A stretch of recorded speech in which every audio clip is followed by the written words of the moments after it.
విగ్గుతో బట్టతలను cover చేయవచ్చేమో కానీ తెంపరితనంతో రాజకీయాలను round up చేయలేమని ఆయనకి బాగా అర్థమైనట్టుంది. అందుకే ఎన్నికల్లో నిలబడకుండానే ఓటమిని ఒప్పుకుంటున్నా, కాకపోతే 3 అడుగులు వెనక్కి వేశాను, 3 వారాల్లో ఎంత ముందుకొస్తానో చూడాలని సీఎంకే అల్టిమేట్ కౌంటర్ ఇస్తున్నారు. చింత చచ్చినా పులుసు చావలేదంటే ఇదే.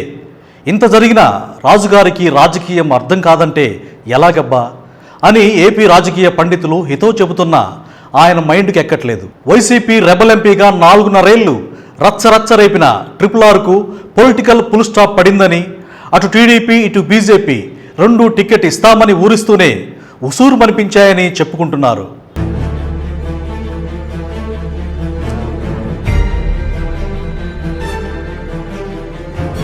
రాజకీయాల్లో RRR అంటే యమా ఫేమస్. 2019లో వైసీపీ తరఫున నర్సాపురం ఎంపీగా పోటీ చేసి గెలిచారు. ఆ తర్వాత కొద్ది రోజులకే రెబల్గా మారారు. అప్పటి నుంచి ఇప్పటి వరకు సీఎం జగన్పై నోరు పారేసుకుంటూనే ఉన్నారు. కొన్ని న్యూస్ ఛానల్స్లో అదే పనిగా RRR బులెటిన్స్ పేరుతో డైలీ డబ్బా కొట్టుకున్నారు.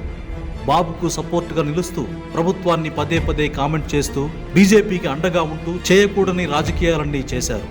ఒక సెన్సేషన్ క్రియేట్ చేస్తున్నానని తనకు తానే ఏదో ఊహించుకొని ఏపీకి రాకుండా హైదరాబాద్, ఢిల్లీలోనే కూర్చొని కథలు నడిపారు. మధ్యలో ఓసారి శ్రీకృష్ణ జన్మస్థానానికి వెళ్ళొచ్చారు. ఆ తర్వాతి నుంచి మరీ పేటరైపోయారు. ఇంత చేసి ఏం సాధించారు సార్ అంటే 2024 ఎన్నికల్లో సీటు తెచ్చుకోలేకపోయారు.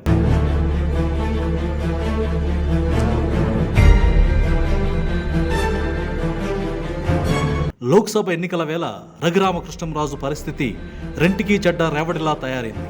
ఏపీ రాజకీయ వర్గాల్లో ప్రజెంట్ ఇదే హాట్ టాపిక్.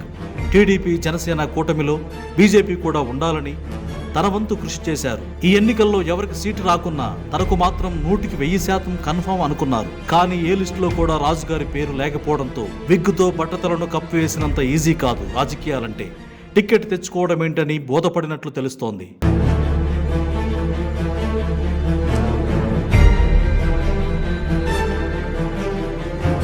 ఎప్పటికైనా నరసాపురం నాదేనని బీరాలు పలికి మీసాలు మెలేసిన రాజుగారికి విషయం బోధపడేసరికి పుణ్యకాలం గడిచిపోయింది.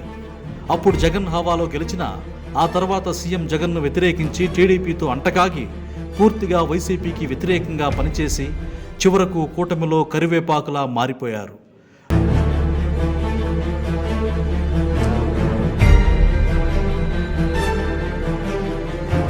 రఘురామ తెంపరితనం, నోటి దురుస్తనమే ఈ పరిస్థితికి కారణమని పలువురు పొలిటికల్ పెద్దలు చెప్పుకుంటున్నారు. ఈ క్రమంలో కొరివితో తలగొక్కోవడం ఎందుకని పవన్ కూడా బీజేపీ అడగగానే నరసాపురం సీటును ఇచ్చేసి చేతులు దొరుకుకున్నారని తెలుస్తోంది. రాజకీయ చాణక్యుడు చంద్రబాబు కూడా రఘురామను ఎంత కావాలో అంత మేరకు వాడుకొని తీరా టికెట్ ఇచ్చే సమయానికి బాల్ బీజేపీ కోర్టులో పడేసి నేనేం చేయలేనని చెప్పేసరికి రాజుగారికి మైండ్ బ్లాంక్ అయింది. అయితేనే బీజేపీలో నా హవా ఓ రేంజ్లో ఉందనుకున్నారు.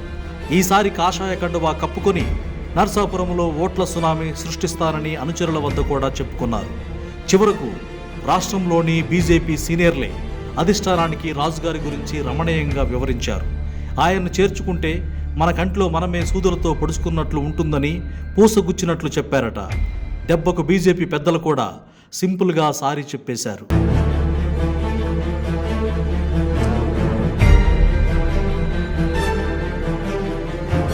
అటు ఢిల్లీలో పరువు పోయి, కూటమిలో విలువ కోల్పోయి, ఇటు నర్సాపురం టికెట్ పోయి ఏం చేయాలో దిక్కుతోచక మళ్లీ నరం లేని నాలుకను నూరుతున్నారు. టికెట్ వచ్చినా రాకపోయినా ప్రజాక్షేత్రంలోనే ఉంటానని, కూటమి గెలుపునకు శాయశక్తులా ప్రయత్నిస్తానని, జగన్ను ఓడించటమే తన లక్ష్యమని, వచ్చే ఎన్నికల్లో టీడీపీ గెలుపు ఖాయమని మళ్లీ అంతన్నాడింతన్నాడే గంగరాజు అన్న టైప్లో చెబుతున్నారు.